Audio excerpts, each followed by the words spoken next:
Madame, Monsieur, bienvenue. Vitamine B, c'est l'occasion de se pencher sur la Bible et d'y trouver de la nourriture importante pour notre vie de foi, mais aussi pour notre vie quotidienne et notre vie psychologique. Alors aujourd'hui, j'ai la chance d'accueillir Jacques Poujol. Jacques Poujol, bienvenue. Bonjour. Alors nous allons aujourd'hui nous pencher sur un thème que l'on retrouve dans votre livre, L'équilibre psychologique du chrétien, et ce thème s'intitule « Je suis mon meilleur ami ». Alors pour fonder cette réflexion, nous allons nous tourner vers l'évangile de Marc et lire un passage très connu dans Marc 12, les versets 28 à 30, et ce passage dit la chose suivante. Un des scribes qui les avait entendus discuter et voyait que Jésus avait bien répondu, s'approcha et lui demanda « Quel est le premier de tous les commandements ?» Jésus répondit « Voici le premier. Écoute Israël, le Seigneur notre Dieu, le Seigneur est un. Et tu aimeras le Seigneur ton Dieu de tout ton cœur, de toute ton âme, de toute ta pensée et de toute ta force. Voici le second. Tu aimeras ton prochain comme toi-même. Il n'y a pas d'autre commandement plus grand que ceux-là. »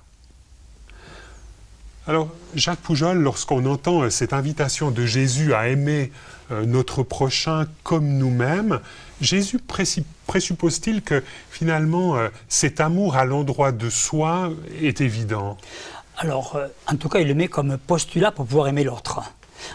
Autrement dit, si je n'arrive pas à avoir une estime de moi, je ne pourrai pas avoir une estime de l'autre. Je vais essayer de m'aimer moi à travers l'autre. Or, ce n'est pas ce qui est le rôle qu'on donnera à l'autre. L'autre, d'accord, il est autre chose que moi. D'accord, donc je pense qu'il a raison, Jésus, quand il dit, voilà, si on pourra aimer l'autre, si on s'aime soi. Et finalement, aujourd'hui, j'imagine, en tant que thérapeute, en tant que pasteur, vous avez accompagné pas mal de gens qui souffraient d'un manque d'estime d'eux-mêmes et donc, quelque part, étaient handicapés dans l'amour de l'autre, dans l'amour du prochain. L'amour se construit, l'amour de soi se construit. C'est aux parents, c'est aux éducateurs à nous donner cet amour de nous-mêmes. Parce qu'il n'est pas naturel. Alors après, on peut avoir du narcissisme. Le narcissisme n'est pas l'amour de soi. C'est un amour qui est un petit peu déformé, je veux dire même assez déformé, qui peut être nécessaire au départ, mais qui doit devenir l'amour de soi.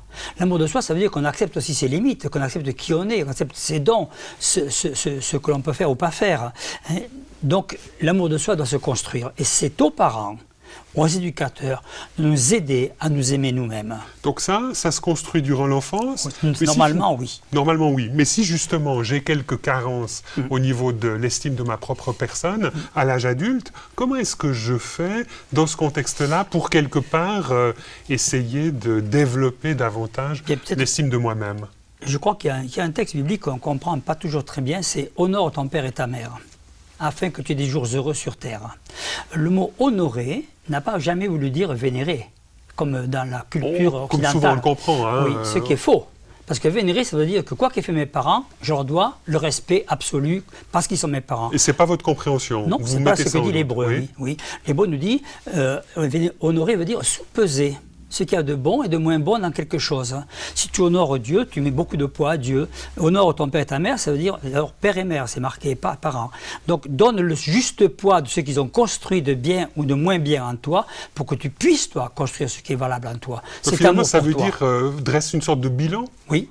Pertes et profits de ce que les parents ont apporté. Afin d'avoir des jours heureux sur terre. Hein. Et là, ça permet justement, quelque part, de voir dans quelle mesure les parents ou le père ou mère ont apporté une estime de soi suffisante à une personne. Tout à fait, je crois. Et cet amour de soi va se construire. Alors, bien sûr que j'ai l'adulte, je peux reprendre ce chemin qui a été interrompu, à condition que j'enlève du milieu du chemin les pierres qui ont été mises.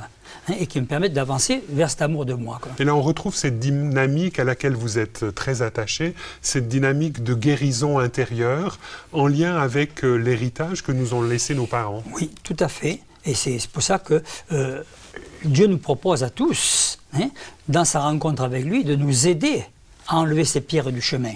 C'est nous qui le ferons avec son aide. L'apôtre Paul nous dit chose intéressante à la fin d'une épître, il dit qu'il a travaillé, et le mot qu'il emploie est très fort, travailler sur lui, pris la peine de travailler sur lui pour arriver à ce problème-là. Quoi. Est-ce que finalement, dans ce contexte-là, la foi chrétienne la foi en Jésus-Christ nous apporte quelque chose pour, si à l'âge adulte on souffre de quelques carences en matière d'estime de soi, pour retrouver une véritable estime de sa propre personne? En tout cas, on lui donne une raison, un cadre, une confiance. Quand vous parlez de raison ou de cadre, quel est-il? Bien, que nous le faisons parce que nous voulons devenir nous-mêmes. Et pourquoi nous voulons devenir nous-mêmes? Parce que nous sommes appelés par Dieu à être nous-mêmes, que nous avons une place à remplir, quelque chose à faire, à être dans cette création. Et donc ça, c'est ce qui nous motive. Ce n'est pas pour nous-mêmes seulement que nous le faisons, c'est parce que nous voulons nous épanouir dans la collaboration avec ce qui nous environne. Est-ce que là, finalement, la personne de Jésus-Christ peut jouer un rôle important dans la redécouverte ou dans la manière d'étendre quelque part une estime de soi un peu défaillante? Alors, Jésus n'est pas seulement le modèle. Il est aussi, par son esprit, ce qui nous anime, ce qui nous construit de l'intérieur, ce qui va nous permettre peut-être d'avoir le courage d'entreprendre, ou peut-être d'avoir la finalité devant nous pour avancer, quoi. Dans votre livre, c'est au niveau du titre en tout cas que vous le mentionnez, mais aussi dans le chapitre, vous invitez à devenir le meilleur ami de soi-même. Comment est-ce qu'on développe cela? C'est une image, hein? C'est une image. Oui, mais ça veut dire quand même que je dois avoir une complicité avec moi-même. Sans me tourner vers moi et être narcissique, je disais, mais avoir une complicité avec soi, pouvoir rigoler de soi, pouvoir avoir de l'humour avec soi, pouvoir être bien avec soi, voilà, comme on serait avec un ami, quoi.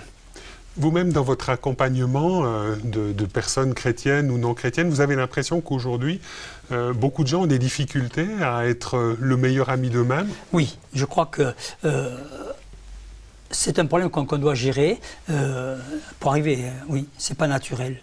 Et comment est-ce que je fais si j'ai des difficultés à être mon meilleur ami? Alors, prendre conscience de ce qui est de moi, de ce qui est mon identité existentielle, je dirais, quoi. Hein. Et là, c'est plutôt une identité de foi, c'est-à-dire mon élection, le fait que j'ai été choisi, appelé, aimé, désiré par Dieu. Et puis, qu'est-ce qui m'empêche aujourd'hui de devenir cela, quoi? Ce à quoi je suis destiné. Ce sont les pierres, je disais, sur le chemin qui ont été mises par qui pour pouvoir les enlever du chemin, pour pouvoir avancer un petit peu, quoi. Vous-même, à titre personnel, c'est une démarche qui vous a accompagné au long de votre vie, de vous dire à certains moments vraiment, je dois un petit peu travailler sur le fait de devenir le meilleur ami de moi-même? Ah oui, moi je n'ai pas honte de dire que j'ai fait une thérapie. D'accord, pourtant je venais pas d'un milieu aussi nocif que ça, voilà. et ordinaire, je dirais. Mais oui, parce que on a besoin de comprendre qui on est, comment on fonctionne, qu'est-ce qui nous empêche de devenir vraiment ce que nous sommes. Et dans ce parcours thérapeutique que vous avez fait, qu'est-ce qui a été décisif pour vous découvrir vous-même ami de votre personne? Que j'ai de la valeur. Que j'ai de la valeur. Parce que je suis un être humain, simplement, quoi. Et qu'il n'aura pas d'eux comme moi. Et que j'ai intérêt, je dirais, et plaisir à savoir qui je suis et vivre bien avec moi, quoi. Et ça s'est passé une fois ou bien c'est quelque chose que vous devez vous réapproprier de manière assez régulière? Je pense qu'il y a une prise de conscience qui est structurante au départ, mais qu'il faut développer. Et ça, est-ce qu'un parcours de foi, un parcours fait d'expériences spirituelles fortes, hein, certains parleront par exemple d'une effusion de l'Esprit Saint ou comme ça, est-ce que ça peut jouer un rôle important dans votre parcours ou dans notre parcours pour vraiment nous aimer nous-mêmes? Je serais moins affirmatif. Ça peut aider, c'est pas nécessaire, hein, et puis ce n'est pas peut-être comme ça que ça viendra. D'autres peuvent y arriver par d'autres moyens, je dirais, que celui-là. Dieu est tellement varié, quoi. Hein? Dans votre livre, L'équilibre psychologique du chrétien, vous mettez en avant qu'il est important d'avoir confiance dans ce Jésus qui vit en soi-même. Oui. Est-ce que ça, c'est quelque chose d'important justement pour stimuler, pour développer cet amour à l'endroit de soi-même? Ah oui, parce que c'est la vie éternelle. C'est la vie en nous. Jésus en nous, c'est la vie. C'est quelque chose qui ne s'arrêtera jamais. Je ne me construis pas pour les 10 ans, 15 ans, 30 ans qui sont devant moi. Je me construis pour l'éternité. Ce Jésus qui vit en moi, c'est lui. Cette parole qui m'a saisi, cette parole qui vit en moi, c'est elle qui va m'accompagner après. après ma mort, qui vit. Donc finalement, là, on se retrouve dans une perspective chrétienne assez fondamentale. C'est celle de notre inscription à la fois dans le temps, mais dans un temps qui ouvre sur l'éternité. Tout à fait. Je crois que l'être humain a ce désir d'éternité et qu'il doit gérer les peurs qui vont avec. C'est là Jésus me permet d'être dans ce désir d'éternité sans avoir la peur de l'éternité. Jacques Poujol, merci beaucoup de nous avoir accompagnés sur cette réflexion par rapport à l'amour de nous-mêmes. Juste encore une petite question avant de terminer. Est-ce que finalement ce type d'enseignement est quelque chose que vous avez essayé de développer dans votre famille, que vous avez essayé de susciter auprès de votre épouse, de vos enfants? Ah oui, je crois que j'ai été cohérent. Je crois que j'étais cohérent avec eux, d'accord, comme eux peut-être avec moi aussi d'ailleurs. Et ça, c'est quelque chose qui a passé assez facilement, cette sorte de self-esteem à essayer de développer, à essayer d'avoir? Oui, je vous dis juste une petite histoire. Quand ma fille, qui est théologienne maintenant, avait 12 ans, qu'elle était au lycée, au collège, ses amis l'avaient baptisé Freud. D'accord. Donc elle avait vraiment pris quelque chose de son père. Maison, oui. Elle était quelque part habitée par certaines orientations de la vie familiale. Jacques Poujol, merci beaucoup de nous avoir accompagnés dans le cadre de cette réflexion autour de l'amour de soi-même, dans le cadre de ce parcours autour de votre livre « L'équilibre psychologique du chrétien ». Au revoir et à bientôt.